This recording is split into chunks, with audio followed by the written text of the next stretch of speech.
Brought to you by ITIL.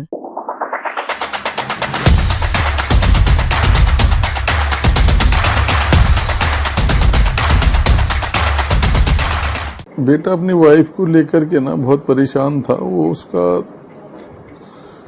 बच्चे होने के बाद में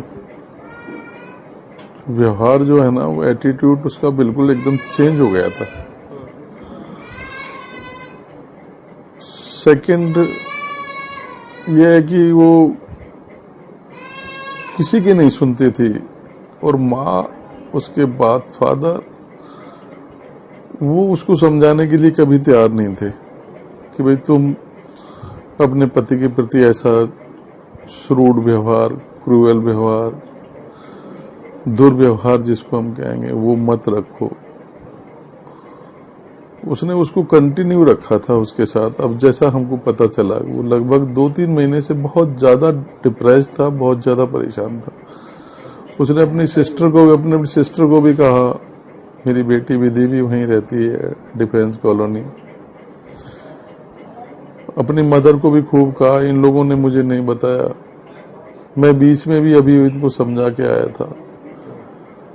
बस अमन बार बार ये कहता था कि मैं इतना परेशान हूं इन दोनों बहनों से, मेरी पत्नी से, और उसकी जो बड़ी बहन है वो इंडियन एडमिनिस्ट्रेटिव सर्विसेज में IAS ऑफिसर है, वो जम्मू लगी हुई है। वो अक्सर दिल्ली ही रहती है, और उसने भी अपने पति को छोड़ा हुआ है, और वो ये दोनों ही आपस में मिलके इसको परेशान करते थे, और इसको इस कदर टॉर्चर कर रखा था कि ये इसको सिवाय सुसाइड करने के अलावा इसके पास दूसरा कोई चारा ही नहीं था। घटना वाले दिन क्या हुआ, कैसे आपको पता चला? घटना वाले दिन मेरे को, मैं 1 तारीख को वृंदावन से आया था, और लगभग 8 बजे मेरे पास फोन आया कि पापा मेरी आखिरी कॉल है ये, और मैं नहीं रह पाऊंगा। इसने अपनी मदर को भी कहा, अपनी सिस्टर को भी कहा। मैं तुरंत गया। 8 बजे यहाँ से रवाना हुआ, 8:30 बजे रवाना हुआ शाम को। लगभग 12 बजे के लगभग मैं पहुंचा, तो ये दोनों अलग अलग कमरे में सोए हुए थे। मैं इसके पास जाके सो गया। ये बहुत दुखी था, बहुत परेशान था, बहुत टॉर्चर्ड था उससे, बहुत डरा हुआ था उससे। मैंने इसे समझाया। मैंने इसके चाचा युद्धवीर को बुलाया। उसको शाम को भी मैंने बात की थी 1 तारीख को, भाई मैं ऐसे ऐसे वो परेशान करती है इसको। उसने कहा मैं आऊंगा, समझाऊंगा।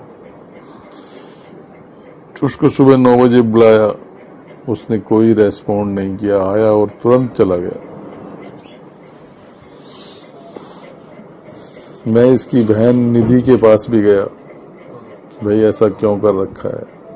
उन्होंने भी बड़ा श्रूड व्यवहार रखा, कोई रेस्पॉन्ड नहीं किया, कैसे ही रहेगा। फिर मैं घर आया। घर आके मैंने कहा कि चलो अमन अलवर चलते हैं। बोला पापा एक बार मैं स्वाति से बात कर लेता हूं, आप यहां बैठो लॉबी में।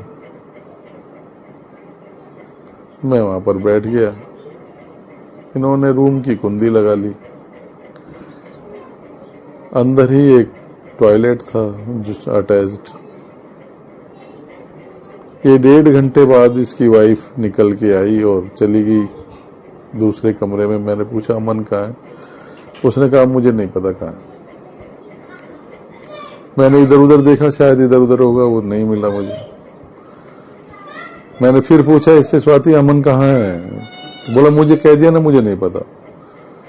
फिर मैंने उसके फोन पर फोन किया तो टॉयलेट में उसकी घंटी बजी। तो मैंने टॉयलेट को तोड़ने का पूरा प्रयास किया। टॉयलेट तोड़ा मैंने, देखा वो उसने हैंग किया हुआ था। और इसी दौरान स्वाति जो है वो अपनी बहन को फोन किया। उसकी बहन नीचे आई, उसकी बहन और उसके चाचा युद्धवीर। उसने कहा कि तुम नीचे आ जाओ तुरंत। वो उनके साथ भाग गई। मैंने चाबी मांगी टॉयलेट की तो उसने चाबी भी नहीं दी मुझे, और वो तुरंत उसके साथ चली गई। उन्होंने कोई हेल्प नहीं की। वो अच्छी तरीके से जानती थी। वो रूम में एक साथ बैठे हुए थे, उसी की चुन्नी को लेकर के वो अंदर बाथरूम में गया है। उसने हैंग किया है, उसकी आवाज भी आई होगी, मगर उसने कोई उसको बचाने की या मुझे बताने की या शोर मचाने की कोई जिम्मत नहीं उठाई। और वो अच्छी तरीके से जानती थी कि ये आदमी सुसाइड कर रहा है और मैंने इसको मजबूर किया है इस सुसाइड करने के लिए। और उस व्यक्ति ने सुसाइड कर लिया, बेटे ने। और उसके भी काफी उपरांत बाद ये बाहर निकली है चिटकल खोल के, और मेरे पूछने पर मना करती है। और मैंने बाथरूम की चाबी मांगी, चाबी भी नहीं, और खुद चाबियों को लेकर के अपनी सिस्टर के साथ और अपने चाचा के साथ भाग गई। फिर मैंने बड़ी मुश्किल से टॉयलेट का शीशा तोड़ा, शीशा तोड़ करके अंदर घुसे, फिर उसको लटका हुआ था उसको उतारा। एम्बुलेंस, मैंने